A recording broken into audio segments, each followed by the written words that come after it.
Senior अदाकार और लिखारी सैयद मोहम्मद अहमद ने कहा है कि पाकिस्तान में ड्रामे नहीं बन रहे, जिन्हें हम ड्रामा कहते हैं वो कुछ और है। हर जगह देवर और जेठ के दिल आ जाने के मौज़ूआत पर बने ड्रामे चल रहे हैं। सैयद मोहम्मद अहमद ने हाल ही में मज़ाहिया प्रोग्राम गपशप में शिरकत की, जहां उन्होंने ड्रामों की कहानी और मौज़ूआत पर भी खुलकर बात की। एक सवाल के जवाब में उन्होंने हालिया बनने वाले ड्रामों को ड्रामा तस्लीम करने से ही इनकार किया और कहा कि बनाए जाने वाले ड्रामे नहीं बल्कि कुछ और हैं। उन्होंने कहा कि हर जगह हर टीवी पर एक ही जैसे ड्रामे चल रहे हैं, जिससे शायकीन भी तंग आ गए हैं। सैयद मोहम्मद अहमद ने दलील दी कि बाज़ औक़ात अच्छी किताब को कोई भी शख्स 2 से 3 बार पढ़ता है, लेकिन उसके बाद मज़कूरा किताब को नहीं पढ़ सकता। इसी तरह अगर कुछ अच्छे ड्रामे बन गए और उन्हें देखा गया तो इसका मतलब ये नहीं कि तमाम ड्रामे ऐसे ही बनाए जाएं। लोग ऐसे ड्रामों से तंग आ चुके हैं। उनके मुताबिक हर ड्रामे में तलाक दिखाई जाती है, फिर दिखाया जाता है कि देवर या जेठ का दिल आ जाता है, और अगर बहुत अच्छा तख्लीकी ड्रामा बना भी लिया जाता है तो उसमें सास और बहू के मामलात को दिखाया जाता है। उन्होंने कहा कि ड्रामों में सास को गलत दिखाया जाएगा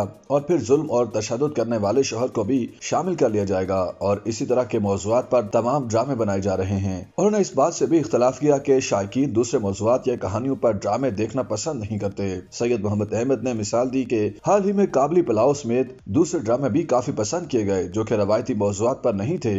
उन्होंने कुछ दूसरे ड्रामों की भी मिसालें दी और कहा कि कुछ ड्रामे गैर रवायती मौज़ूआत पर बनाए गए और उन्हें काफी पसंद भी किया गया, इसलिए ये कहना गलत है कि लोग दूसरे मौज़ूआत के ड्रामे नहीं देखते। सीनियर अदाकार का कहना था कि मुमकिन है कि पुराने और एक जैसे ही मौज़ूआत पर बनाए गए ड्रामों की मार्केटिंग नहीं करनी होती होगी, जिस वजह से ये एक ही जैसे मौज़ूआत पर ड्रामे बनाए जाते हैं और उन्हें आसान भी समझा जाता है। YouTube पर गूगली न्यूज देखने के लिए youtube.com की सर्च बार में गूगली न्यूज टीवी टाइप करें। गूगली न्यूज के पेज पर सुर्ख रंग के सब्सक्रिप्शन वाले बटन पर क्लिक करना ना भूलिए। YouTube पेज पर अपलोड होने वाली वीडियोस से बाखबर रहने के लिए बेल आइकन पर क्लिक कीजिए। आपको हर नई वीडियो के बारे में नोटिफिकेशन मौसूल हो जाएगा।